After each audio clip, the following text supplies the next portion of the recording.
Testing 1, 2.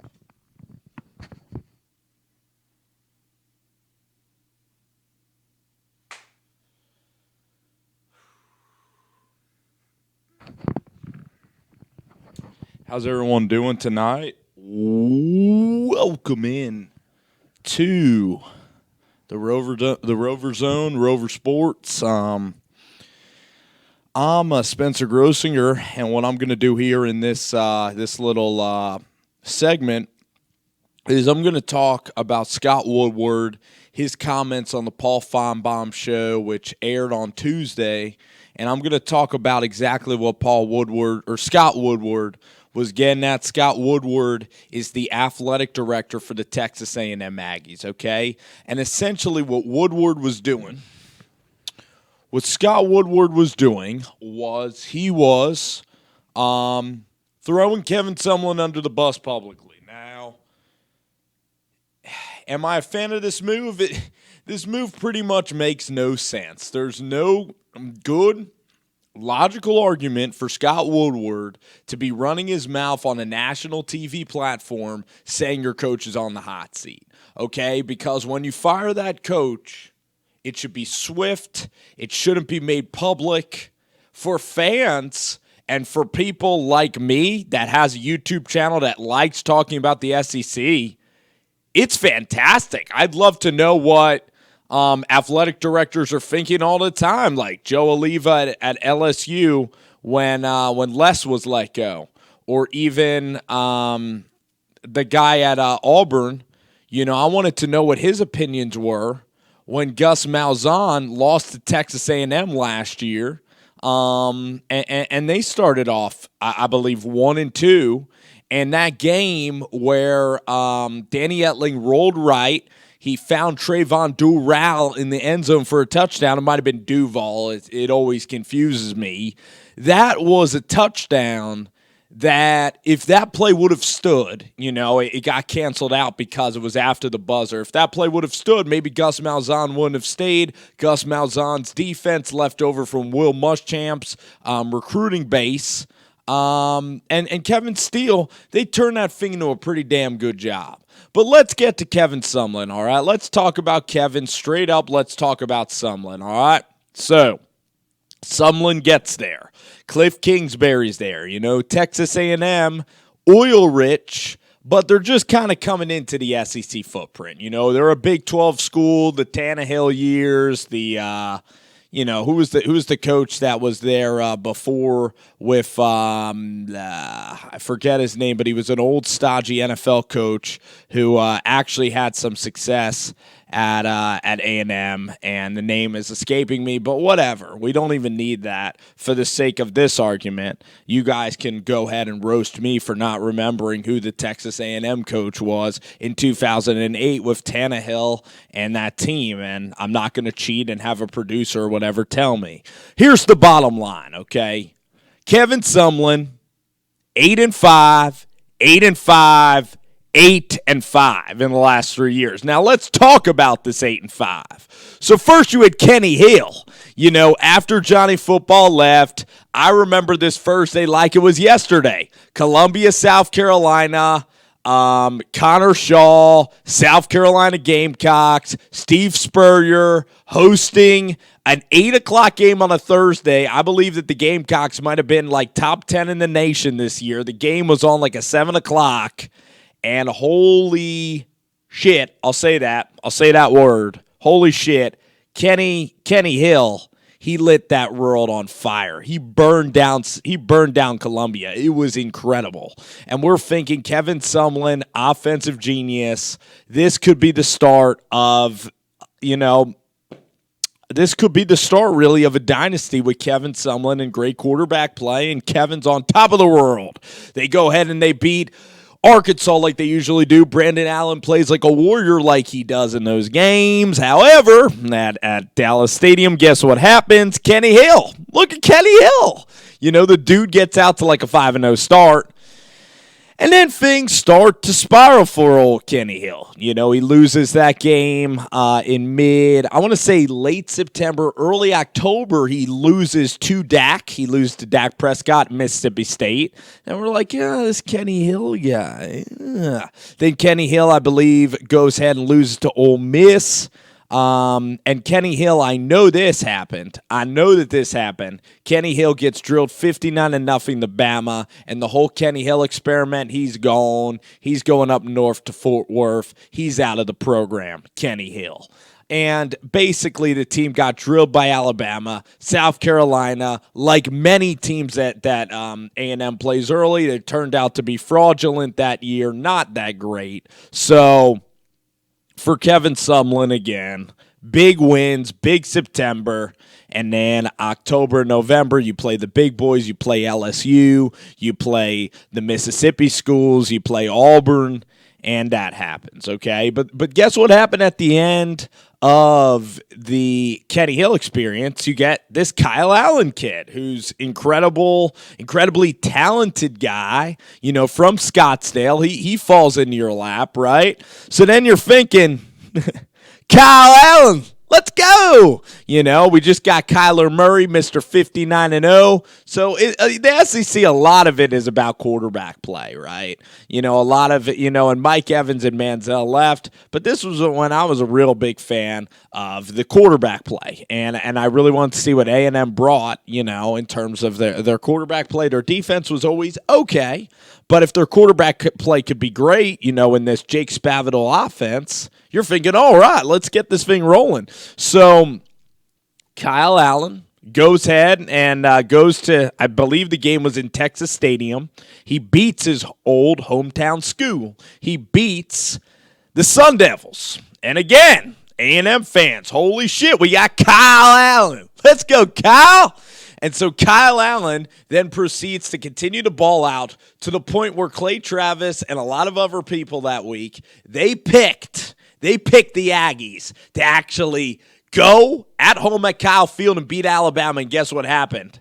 Nick Saban in Alabama and Kirby Smart at that time, and I believe like Eddie Jackson and Minka Fitzpatrick and that defense, they pretty much ended Kyle Allen's term in College Station. Like, you watch that game, Kyle Allen threw 3 interceptions, 3 pick sixes in the football game, and then you're thinking, oh, wow. Did we jump the shark on Kyle now? So then Kyle Allen then proceeds to go to Ole Miss. I believe he plays like a Bo Wallace Ole Miss team. Real cold day. Real cold night game in Oxford. And I believe that Kyle Allen and that team fell short. And then, tailspin. Complete and total tailspin that year. And essentially what I'm getting at here, and then you have Kyler Murray, that whole experience blows up in your face, and then Kyle Allen on his way out the door says, this culture is a mess, this place is a mess. I'm going now to a Conference USA program in Houston, and, you know, look, they have Tom Herman, but these guys are all transferring out of your school. You have a couple of off-the-field issues. You are awful in terms of getting these guys. Like, I'm talking about the coaching staff. The coaching staff is doing a poor job of getting their team ready to play in late November. Maybe that's by design, because if they don't start out like kick-ass opening week games, like when they don't beat the Pac-12 or an overrated South Carolina team, like last year again, we had the Trevor Knight in overtime game versus Joshua Rosen. That was a great atmosphere, a really cool game. And then you went and beat Auburn.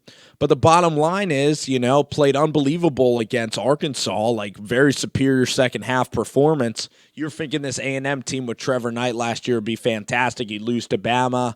But then there's just inexcusable losses. You know, like the loss last year to Mississippi State when Nick Fitzgerald wasn't even Nick Fitzgerald. The Texas A&M defense helped put Nick Fitzgerald on the map, and they were even getting thrown on by a quarterback in Nick Fitzgerald that when he was in Georgia, he had no idea that throwing was even legal. You know, he played in like a Paul Johnson, like Georgia Tech style offense. So the bottom line is that was one of the flatter performances from Texas A&M, going to Starkville and just getting absolutely trashed by the Bulldogs, by Mississippi State. You know, they hang, what is it, like 35 on this defense that is supposed to be a terrific defense, and it really is. You know, you have Deshaun Hall, you have guys like Harvey in the secondary, and then Myles Garrett, the number 1 overall pick, aggressive linebacking play. You held Josh Rosen in check. You did hold Auburn in check. You just destroyed Kyle Allen. You almost knocked him out of the game, and Kyle Allen could barely walk the next day. And for some reason, you go into Starkville, and you're just not ready to play a noon game. And then Shea Patterson comes into your house late in the year and lights you up. Even Danny Etling does. The team then had no heart and no direction, and that's what's very puzzling. Is the character late in the season deteriorates, and the character last year. I know Trevor Knight went down, so you had guys like, you know, Jake Hubenak, who was coming in to take over.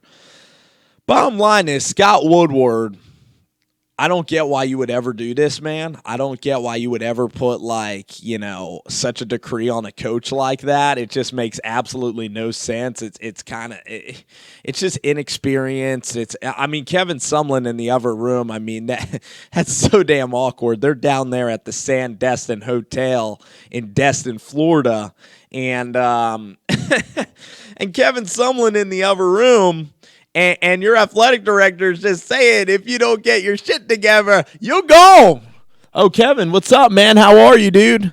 Hey, I just told ESPN, you know, that if you have another year, you know, like going 8-4, and oh, by the way, Kevin. Hey, Kev. Yeah, Kev. Your quarterbacks next year, Kevin, are Nick Starkel and Kellen Mond. They haven't played a snap in college football. You just lost Myles Garrett. Deshaun Hall, I believe, is no longer on your team. And, yeah, and you still have to play the SEC West again. That still is Darius Guice. Alabama is still going to be pretty good. So Kevin, you're going to have to get Nick Starkel and Kellen Mond. Well, you're going to have to pick one of them soon. And then one of them, Kevin, is going to have to get you, Coach Sumlin, is going to have to get you 10 wins or your ass is out the door. So that brings me to my next point. First off, a couple of bad things can happen now for Scott Woodward. Nick Starkel, who I think has potential. He's Mr. Elite 11. You've seen him, you know, Oklahoma and Texas guy, you know, committed to Oklahoma State Cowboys. Kellen Mond's a pretty good player, too. They're highly talented. They're pretty good players. They're like 4-star kids. If one of them happens to get hot at the end of next year, you know, I'm not sure you should fire Kevin Sumlin. What better can you get out there now? Now, Texas A&M has a lot of money, so I would go after guys. I'll tell you who I'd go after, you know, if we're making a short list.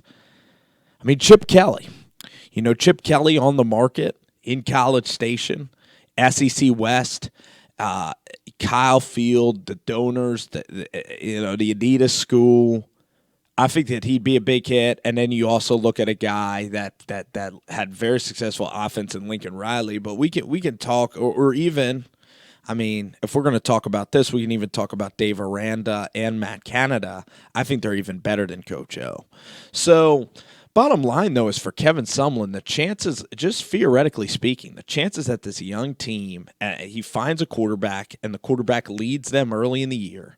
The good news for Kevin Sumlin is they are great earlier in the year. Maybe they run these kids into the ground in the offseason so that they come out guns blazing in the first 7 weeks of the year, because their record in the first 7 weeks is unbelievable.